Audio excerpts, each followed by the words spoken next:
Hi, my name is Snjezana. I'm a Localization Program Manager here at NetApp. So, talk about your educational background and how you got into the localization office. Where did you study? I studied in Munich at a foreign language institute of applied sciences called SDI. Why did you choose this institute? I have chosen this institute because it's a private institute where all the teachers are native speakers, native English speakers. So everyone is from the UK, from the US, or I think even somewhere from Australia. And there is another institute as well that's not private, but there were many Germans, and I just thought I want to study somewhere with native speakers. And which language combination did you have? I chose English as my main language and Spanish as my secondary language because they have this system where you choose a main language and a secondary one, and the other languages were Chinese, I think, Russian, French, and Spanish. And my subject matter expert area was finance. So on top of that, you choose a field like science, law, finance. There's a secret about that institute. Tell us about that. Oh, the fun fact about the institute, well, it is said that Queen Sylvia of Sweden studied there in the 1970s, and then she went to the Olympics in Munich to work as an interpreter, and that was where she met her future husband, King of Sweden. And how about you? Did you meet your king there? Unfortunately not. But I wanted to tell you about the subjects that we had there. So we had interpretation, we had regional and cultural studies, geography, politics. We had translation, of course, English, German translation, German, English. We had English literature, German, and phonetics. Phonetics? Yes, so we had a teacher from the UK who even had his own TV show in Germany, and he was reading from Lewis Carroll's book Alice in Wonderland, and I think I know the first sentences by heart. So we learned the proper UK pronunciation from him. Could you imitate that for me, please? I think it was, Alice was getting really tired of sitting by her sister on the bank. And so on and so on. So this is how we learned proper English phonetics. Cool. But I wanted to mention that there are really other subjects that would have been better, because to be honest, we did not learn anything about translation tools. So no STL Trados, tag editor, no studio, no nothing, nada.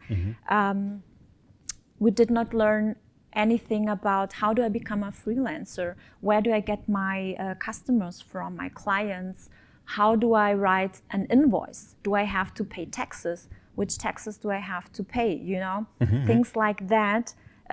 Where do I even apply for a job, who needs translators, and so on. So I would say that the education in theory was great. You learn a lot about localization and the English-speaking countries, but I would have wanted to learn more about, you know, the actual job that I will be doing later. Have you worked in localization before coming to NetApp? Yes, so after my state exam, I went to the Foreign Language Institute for 4 years, and after the state exam, I did various jobs. I worked in various positions. Some of them were related to localization, some not, because some companies just wanted someone who has a very high proficiency in English. But I started to work as a translator at a company called Creadventure. What did you do there at Creadventure?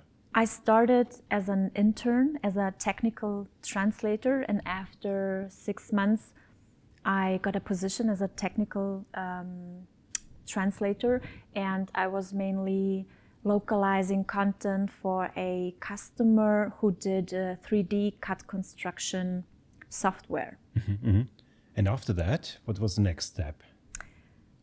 After that, I moved to Munich and worked as a marketing assistant. And as I said, this was not related to localization.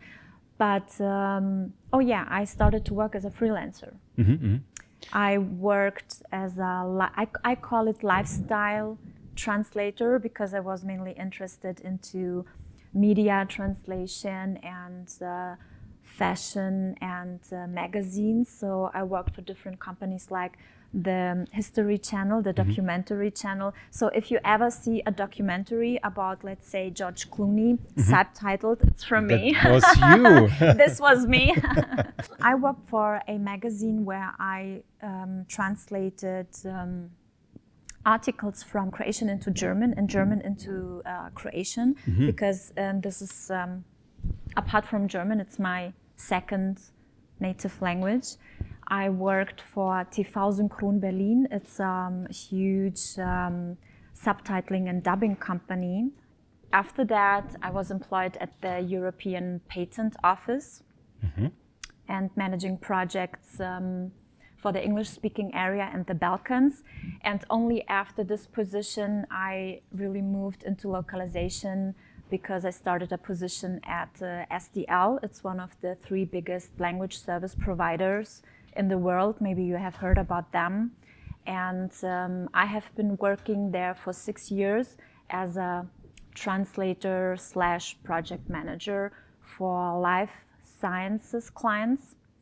And we localized manuals for medical devices. I did a lot of translation for clinical studies. We localized many articles for different magazines, and that was my main job. There were other customers as well, like Swatch or Tommy Hilfiger, for example. I worked for Estee Lauder and MAC. And working at these customers and companies, what tools did you use? I bought a license of, it was called Trados, STL Trados, and I worked from home. But after some time, I just realized that as a freelancer, it's really hard, because all these skills that I did not learn in the Foreign Language Institute, I had to learn myself. And so this maybe would be my first advice to the students. You really have to think about if you want to become a freelancer or not, because you're in Germany, at least, you're not getting paid if you're not working, you're not getting paid when you're on vacation, and you are not just translating sentences, all the marketing, all the hunt for clients, your website, your taxes, everything. You have to do everything on your own, and it requires a lot of time. And the customers are paying you per word. They send you a DVD with George Clooney's interview, and they say, translate it. But sometimes, they just don't send a script, and then you do not understand what he is saying, and then you end up listening to the same sentence again and again, and you're just losing time. But no one is paying you for this time. What does a localization program manager do? Well, at NetApp, I would say I'm responsible for the timely localization of content. In my case, it's mainly marketing content, but not only. And I'm the link between in-house localization requesters and vendors. Describe a typical workday at NetApp. So usually when I come to office, first of all, I check Jira. It's a tool that we use to track our localization projects. The requesters can log in and submit a localization ticket. They attach the file and all the other information, and it's important that I forward the job quickly to the vendor so they can start with the localization. So I check my tickets.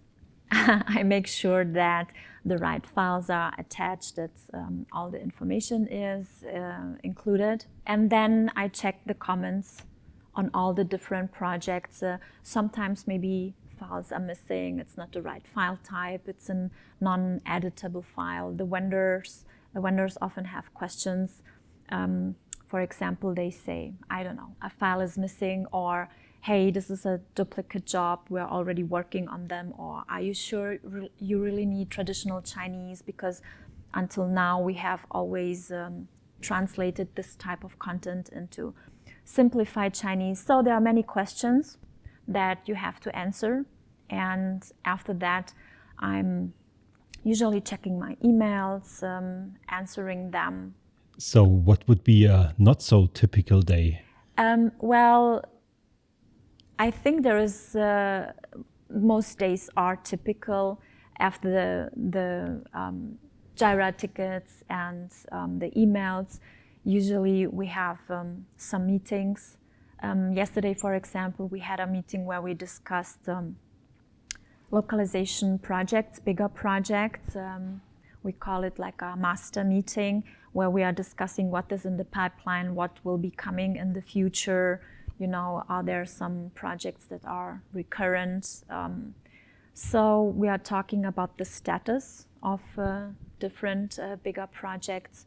Sometimes I have a meeting with the vendor because it's just easier, you know, to talk in the meeting than to discuss everything by email. And then we talk not only about projects, but also about processes. For example, I'm currently trying to find out how can we improve the video localization process? How can we make it faster? Can we maybe, or I'm also looking into file types. Are there maybe some file types that we have not localized until now that we need to localize from now on?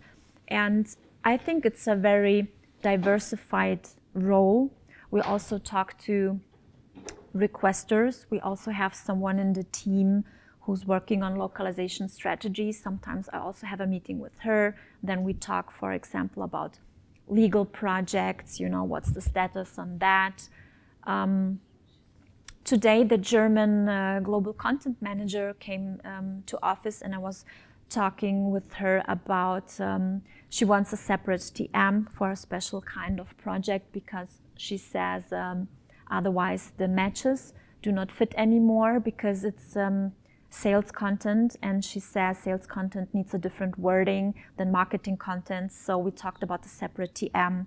We were looking into a new translation management tool, you know, just logged in and checked, is it good, is it not good, does she like it or not. I talked with the German field marketing manager about her needs and if she will need something in German in the future. I mean, I would say that a certain part of my job is always, you know, on repeat, but there are many days where I have to fulfill other tasks, like, for example, today I have to give an interview. So this is really the interesting part of the job. There's always something new. We do not only take care of localization, there's really so much more to it. For example, budget, you know. So at every quarter end, we have to look at our budget, which department spent which amount on localization. Then you have, you know, to work with them so the money gets transferred. I mean, it's a really, really diversified role, and this is why I like it so much.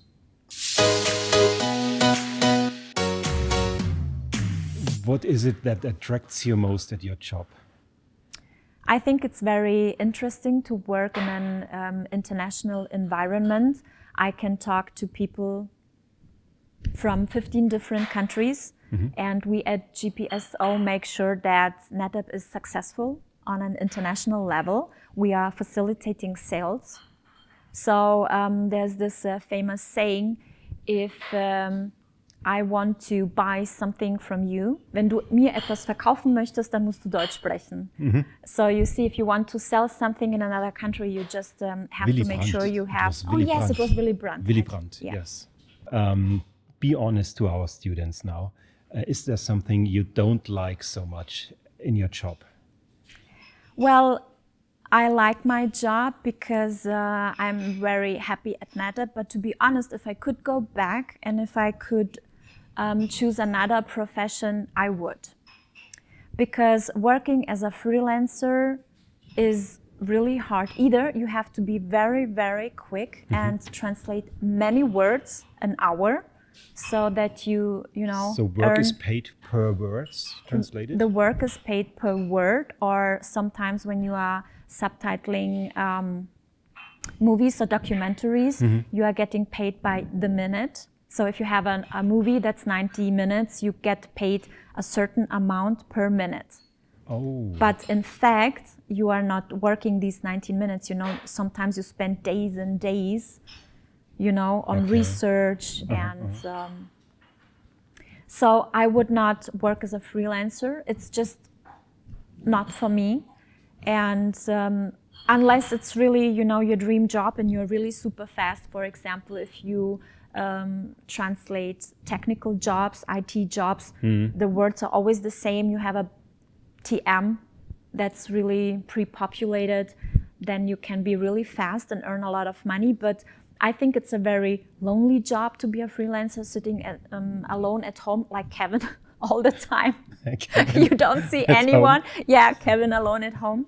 And I don't know, it's just not for me. That's also a reason why I gave up freelancing, because, you know, after some time, you just, it drives you crazy. Being alone at home all the time, you don't see anyone. Maybe another aspect, working at NetApp, you have contact with others in the office and all around the world. Yes, and also you have to really be careful, because I think there is this misconception. People think you study languages and then, you know, you talk in English or Spanish or, I don't know, French all the time. But in fact, what many people do not know, it's a very, very technical profession. It's very, how do you say it in English, technologically, you have to be technologically savvy and really interested in technology. So it's actually not a language job, it's a technology job. And you have to really be aware of that. So I spent a lot of time working with tools, with file types. You have to know what is HTML, what is IDML, what is XML, what is a translation management tool, how does this tool connect with this other tool, because nowadays everything is about automation. And I'm also not really, I mean, for marketing content, yes, we will need translators, and I think that translators and interpreters will be needed in the future as well. They will be, but nowadays machine translation, and especially neural machine translation, is at such an advanced level. I was attending a conference last year. It's amazing.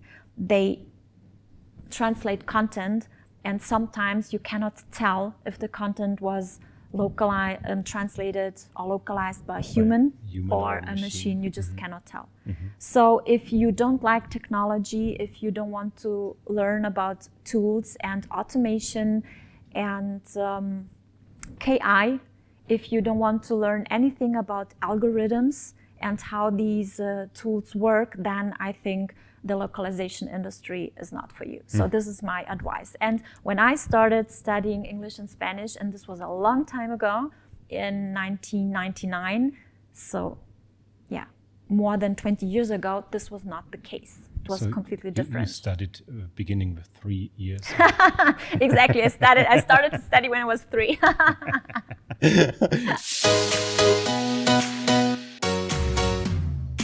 So, famous last word for our students. Well, I would say if you like technology and if you are lucky, as I am, to work in a big company in localization, then it can be really a great job. And it's a very interesting field. So thank you very much for the interview, Snjezana. Thank you, Christian, for being my interview partner and director. All right. Bye-bye. Bye-bye.